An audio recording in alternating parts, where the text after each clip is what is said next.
안녕하세요, 여러분. 사도행전 5장부터 8장까지 내용을 한번 같이 살펴보도록 하겠습니다. 5장에서는 아나니아와 삽비라가 나와요. 우리 잘 아는 내용이죠. 이 그림은 니콜라스 푸신이라는 사람이 그린 그림인데요. 이 베드로고요. 죽는 사람 삽비라이고요. 아나니아 같은데. 예, 어쨌든 죽습니다.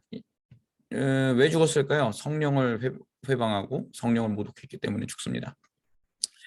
교회에 이게 부흥하고 또 교회가 평안이 드러나서 때 마귀 역사가 항상 일어나죠. 이번에 아나니아와 삽비라였습니다. 아나니아와 삽비라도 굉장히 교회에서 열심히 있었던 사람인 것 같아요.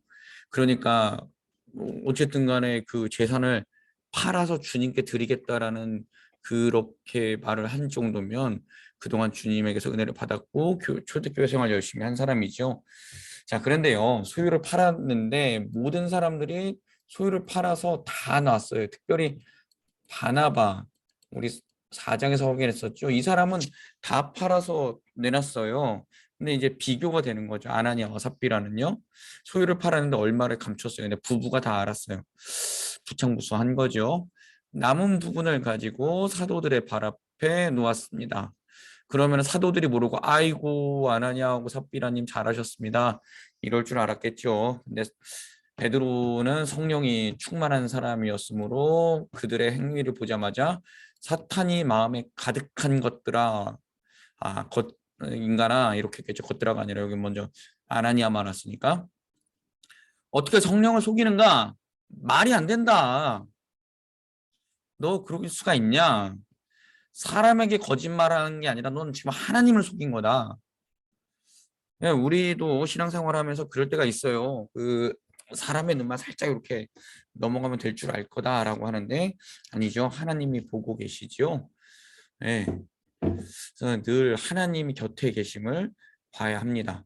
특별히 그 2월 20일 그 담임 목사님 설교 중에 어떤 내용이 있었냐면 요셉의 이야기를 하셨었죠. 보디발의 아내가 유혹할 때 그가 이길 수 있었던 것은 그 유혹 넘어 계신 하나님을 인식하고 있었기 때문에 그 유혹을 이길 수 있었다. 야, 그거 되게 어려운 이야기예요.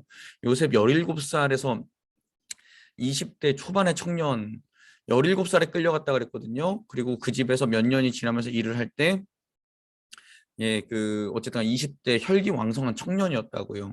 그런데 집안에는 아무도 없고 그 여인이 이렇게 유혹할 때 그것을 끊어낸다는 건 굉장한 용기와 그게 필요한데 그는 그의 능력으로 한 게 아니라 하나님 앞에 죄를 지을 수 없다라는 호람되고 늘 하나님 앞에 서 있다라는 그 마음으로 그것을 이겨냈던 것을 우리는 기억할 수 있습니다.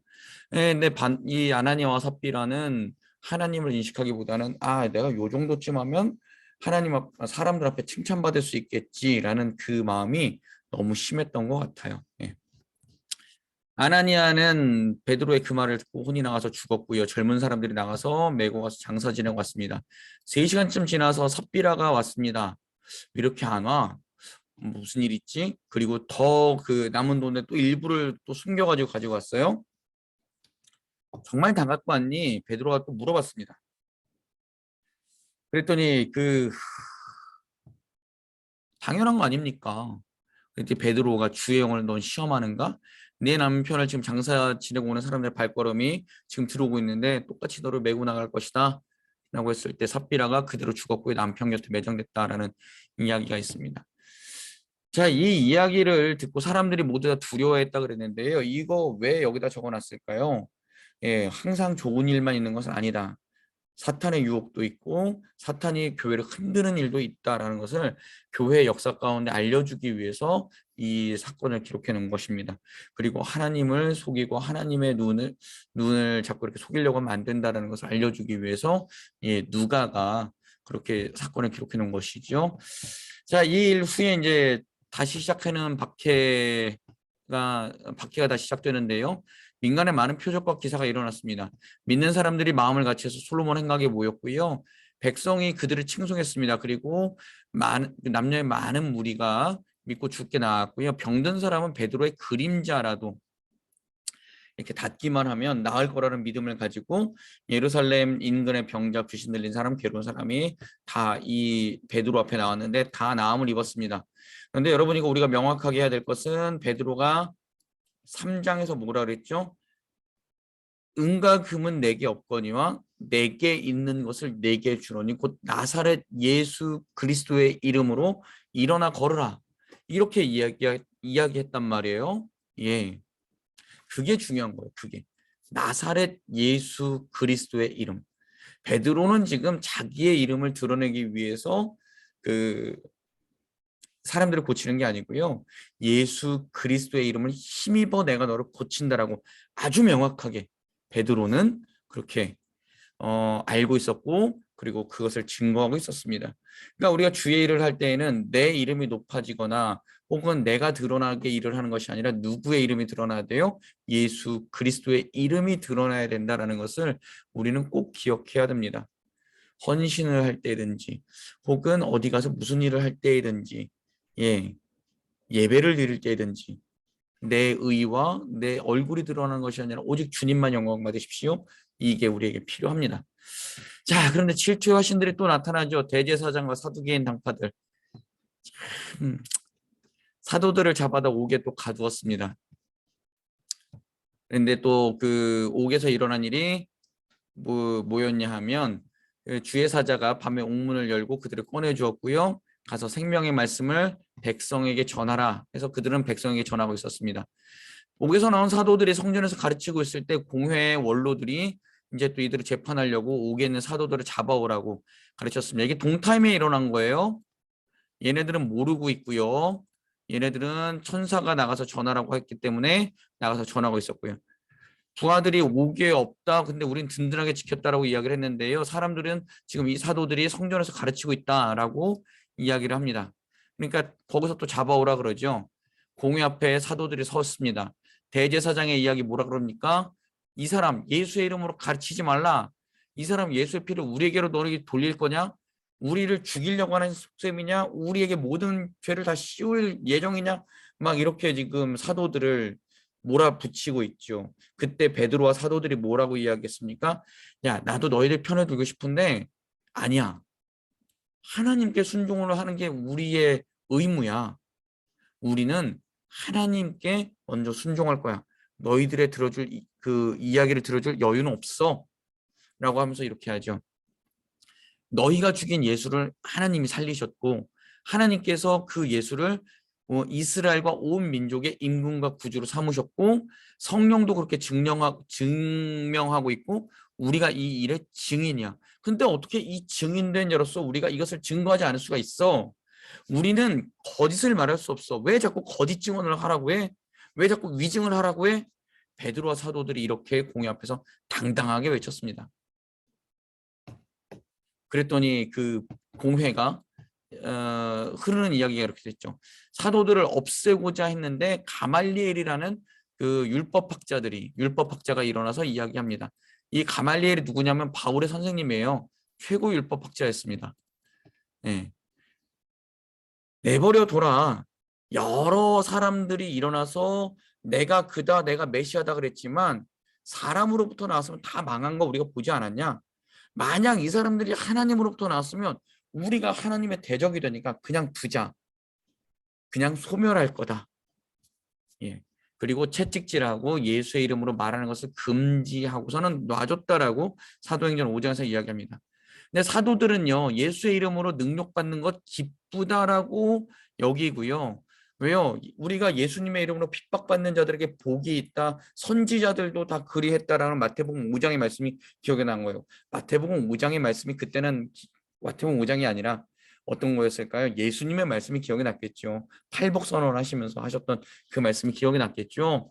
예, 우린 기쁘다라고 하면서 어디 있든지 날마다 전도했다라는 것이 사도행전 5장의 이야기입니다. 사도행전 6장 볼까요? 새로운 직분자들이 등장합니다. 제자가 많아졌어요. 특별히 헬라파 유대인들이 많이 들어왔어요. 근데 매일의 구제에 빠졌다라고 하는데 이 매일 구제는 뭐냐면요. 음식 나눔에서 헬라파 여인들, 특별히 어떤 여인이었냐면 남편이 없는 여인들을 밥을 나눠줘야 되는데 자꾸 그들이 빠졌어요. 그러니까 왜 유대파 여인들은 밥을 잘 주는데 우리에겐 밥을 주지 않습니까? 라고 불만이 나타난 거예요. 그게 이제 헬라파 사람들 사이에서 공공연한 비밀이 됐어요. 식탁 교제에서 자꾸 빠진다고요. 그러니까 12제자가 어떤 결단을 했냐면 이게 우리가 자꾸 하나님의 말씀을 전하고 기도하는데 전념해야 되는데 자꾸 이게 그 마음이 나누니까 안 되겠다. 그러면서 성령과 지혜가 충만한 사람 7명을 택해라. 굳이 하는 일은 그들에게 맡기고 우리는 기도와 말씀에 전념하겠다라고 하면서 7명의 집사를 뽑습니다. 디아코니아,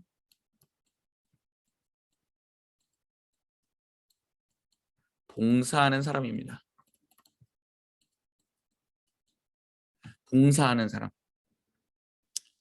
7집사의 이름은요. 스데반, 빌립, 브로고로, 니가노르, 디몬, 바메나, 안디옥 사람 니골라인데요. 이 사람들 다 헬라파 사람이었습니다. 어느 한 명도 여기에 유대파 사람이 들어가지 않았습니다. 초대교회가 참 대단한 거는요.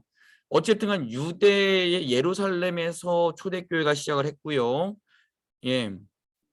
시몬이라고 하는 베드로도 그렇고 모두가 다 유대 사람들이었단 말이에요. 사도들은. 그런데 7집사들은 다 헬라파 사람들한테 권한을 줬어요.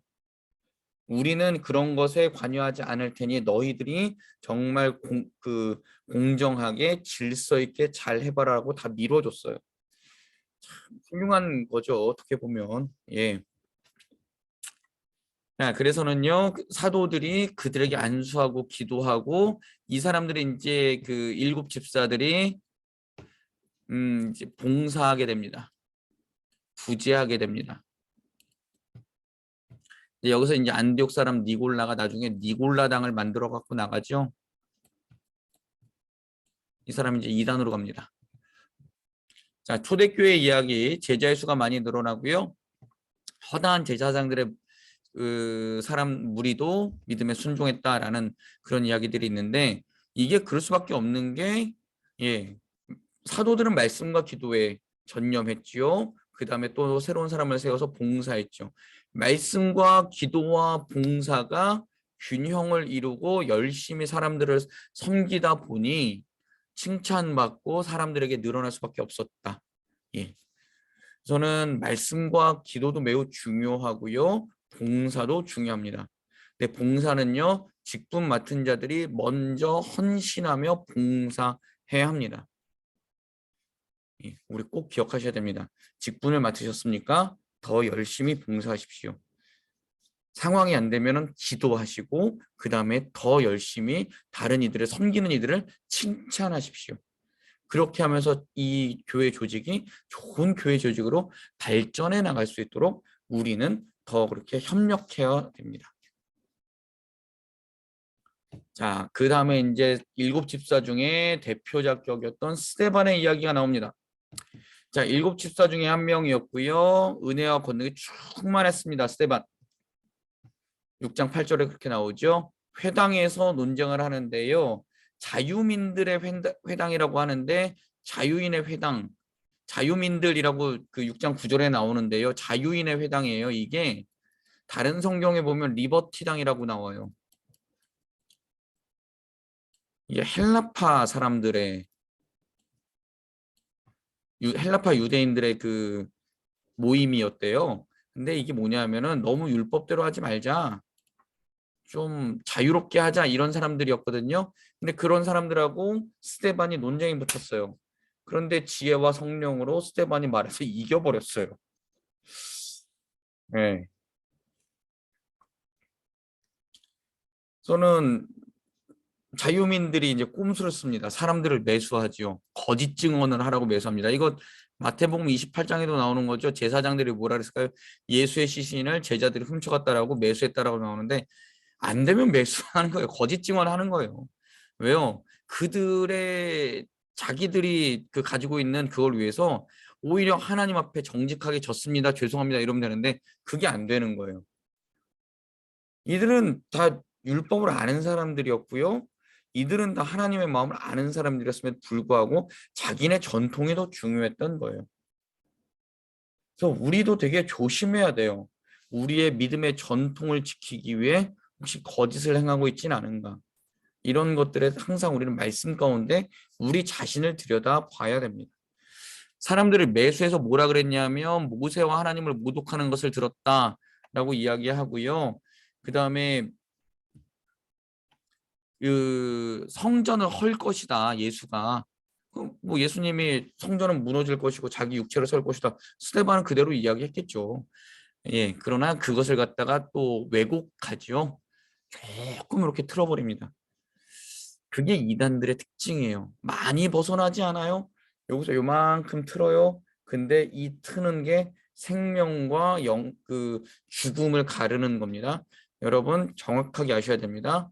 예수님은 성전을 헐어버리겠다는 게 아니라 새로운 성전, 우리의 육체되는 것을 세우겠다라고 말씀하신 거죠. 예. 자, 그렇게 해서 거짓 증언들을 세워서 거짓 증언을 해서 거짓 증언을 하는데요. 스데반의 얼굴은 천사 같죠. 왜요? 성령이 충만했으니까. 성령 충만하면은 얼굴이 천사같이 빛나요. 모세가 하나님을 만나고 왔을 때 어떻게 됐죠? 얼굴에 광채가 나가지고 사람들이 감히 그 얼굴을 못 봤다 그랬죠. 그것을 성경에서 여기서 뿔이 났다라고 해요. 그래서는 모세의 머리에 뿔이 났 그 그림들이 꽤 있어요. 근데 그것은 성령 충만해서 얼굴에 광채가 났다라는 그 표현을 그렇게 한 거예요. 하나님의 영으로 충만하면요, 사람들이 알아요.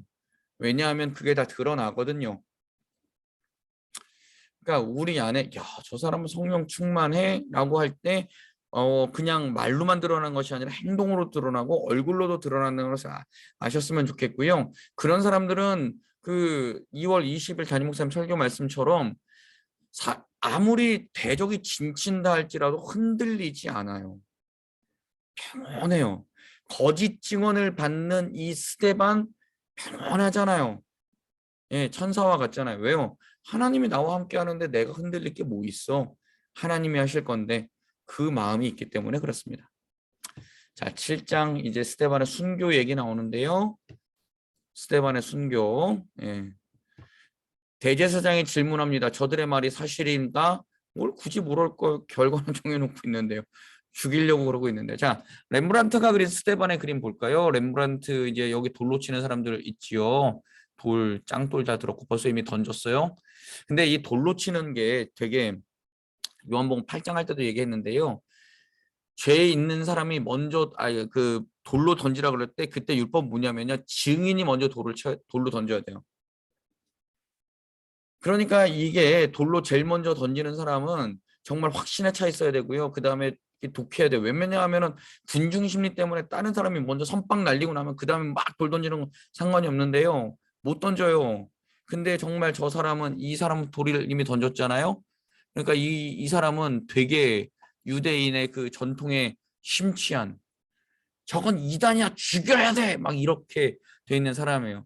이 사람 누굴까요, 여러분? 사울이에요. 여기 사울의 발 앞에 옷 놨다 그랬잖아요. 이거 사울이에요. 여기서부터 등장하는 거예요, 사울이. 자, 그리고 그 렘브란트는 항상 자기 얼굴에 그림을 넣어요. 여기 뒤에 자기의 자화상을 넣습니다. 스데반이 죽을 때 내가 증인이었습니다. 나도 그 자리에 있었습니다. 라고 렘브란트가 그렇게 이야기하는 것처럼 어, 그 잠기 자화상을 넣었고요. 여긴 대제사장들 멀찌감치 떨어져서 지들은 손에 피 안 묻히고 다른 사람들 죽이라고 하는 그런 사람들을 표현했다라고 합니다. 스데반이 설교를 합니다. 이스라엘 역사 이야기를 쭉 해요. 아브라함을 하나님께서 부르셨고 후손을 약속하셨는데 후손이 나타나지 않았지만 믿음으로 그것을 지켰고 이삭을 주셨고 이삭이 야곱을 낳았고 야곱은 12아들을 낳았고 이게 창세기 벌써 굉장히 많이 간 거예요. 요셉을 시기하고 팔았고 하나님의 구원의 계획이었다. 창세기 끝 12장부터 50장까지.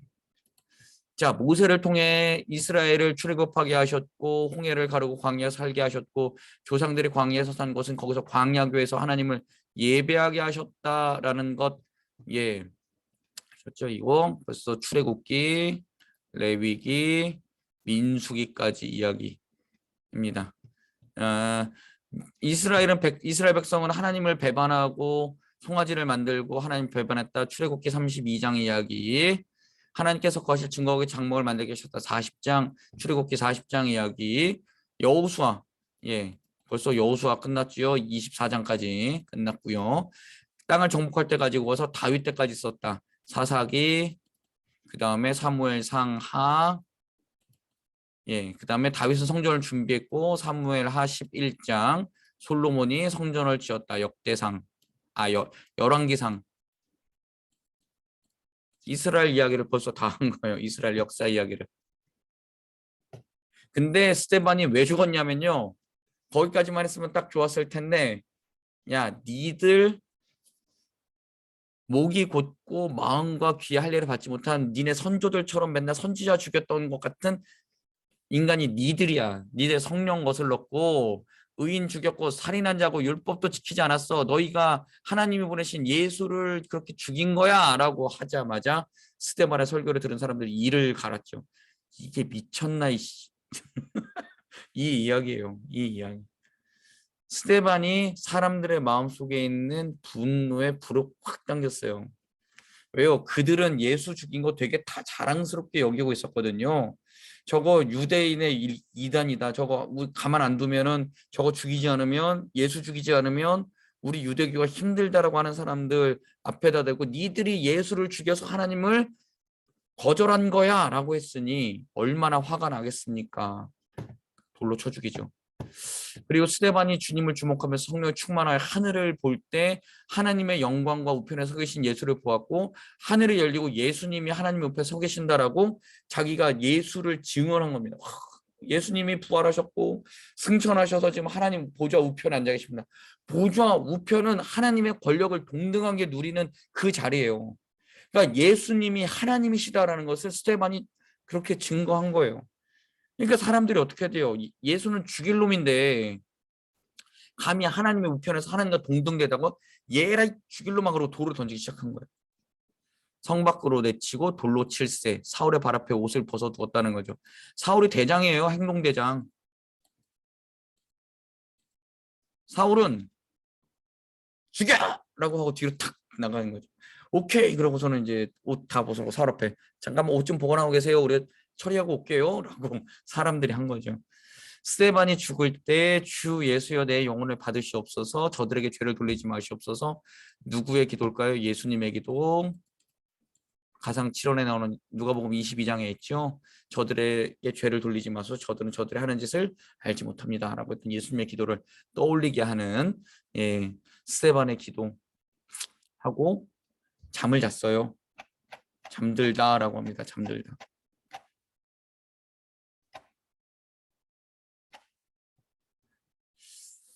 예, 그리고 스데반 죽었지요. 그리고 나서 사도행전 8장에 이 사람 나타납니다. 사울. 스데반이 죽은 것은요 신성모독이기 때문에 당연한 거다. 마땅히 여겼다. 그리고 경건한 사람들은 스데반을 위해서 울었고요. 사울이 큰 박해를 합니다. 그래서 교회가 흩어져서 이제 예루살렘에 모여있던 그 사람들이 이제 유대와 사마리아와 땅끝까지 퍼져나가기 시작합니다. 사울은 교회를 잔멸했습니다. 해치고 파괴하고 모욕적으로 대했습니다. 오죽 세게 말했으면 정말 잔인하게 멸하다라는 그런 뜻을 했을까요? 남녀를 다 끌어다 투옥했습니다. 이때 인권이라는 게 없었으니까요, 여러분. 얼마나 그게 심하게 했을지 상상이 가시죠? 자, 그리고 나서 이제 사마리아 선교가 나옵니다. 사울은 잠깐 내비두고요. 빌립의 전도를 잠깐 볼까요? 성서문화연구소라는 곳에서 지도를 제가 인용을 했는데요. 빌립이 사마리아로 가서 전도를 합니다. 빌립의 말과 표적이 나타나서 그들이 따르고요. 더러운 귀신이 나가고 중풍병자와 못 걷는 사람이 걷게 됩니다. 성에 큰 기쁨이 있었습니다. 근데 우리 이렇게 질문할 수 있어요. 예수님께서 요한복음 4장에서 사마리아 여인 해가지고 사마리아 지방에서 많은 사람들이 예수를 믿었다 그러잖아요. 자, 근데 사마리아 지방이 그렇게 작지 않아요. 노원구에 월계동만 있을까요? 아니에요. 수많은 동들이 있어요. 그런 거와 비슷하다고 보시면 됩니다. 그래서 빌립이 또 가서 예수를 또 다른 곳에 가서 증거한 거예요. 사마리아라는 지방에 갔어요. 자, 예루살렘에서 사마리아 가서 전도하고요. 그다음에 우리 에티오피아 내시 광야로 가서 하고요. 그다음에 가사에서 가이사랴까지 가는 빌립의 그 전도 여행을 8장에서 나타나는데요. 이 가이사랴 여기 갔을 때 나중에 사도행전 20장에 보면 빌립의 딸들이 저기 바울을 향해 예언을 합니다. 그런 것도 나중에 나오거든요. 한번 같이 볼게요. 빌립이 전도하러 갔을 때 사마리아 성에 마술사라고 하는 사람이 있었어요. 시몬인데요. 사람들을 놀라게 하고 자칭 큰 자라고 이야기했습니다. 그 당시에 마술이 나타나니까 사람들이 얼마나 놀랐겠어요. 이야, 이게 신기하다. 그러니까 하나님의 역사다 막 이렇게 생각했겠죠. 시몬이 모든 사람에 따랐고요. 이 사람은 하나님의 위대한 능력의 소유자라고 이야기를 했습니다. 사마리아 사람들이 세례받을 때 시몬도 같이 세례를 받았습니다. 예. 여기 뭔가 있나 봐라고 시몬도 가서 세례를 받았지요. 그때 그 사마리아에 전도됐다는 소리를 듣고 예루살렘에서 베드로와 요한을 파송합니다. 그리고 갔을 때 세례만 받았고 아직 성령이 임하지 않았다는 것을 듣고 기도했습니다. 성령 받기를 기도하고 사도가 안수할 때 성령을 받게 됩니다. 사마리아 사람들이. 그때 시몬이 되게 신기한데 이거 돈 주고 살 수 있나? 라고 하면서 성령의 능력을 사고 싶어 했습니다. 그때 베드로가 아주 세게 이야기했죠. 이 나쁜 놈아, 감히 어떻게 성령의 능력을 돈 주고 살려고 그래? 그대가 하나님의 선물을 돈으로 사려고 했으니 너는 돈 관계 망할 거야 라고 베드로가 세게 얘기하죠. 그리고 너 하나님 앞에서 마음이 바르지 않아. 너는 이제 그 성령의 그 은혜를 받지 못할 거야. 분깃도 없어. 라고 이야기하고요. 그러나 혹시 하나님께서 사해 주실지 모르니 회개하세요 라고 했습니다.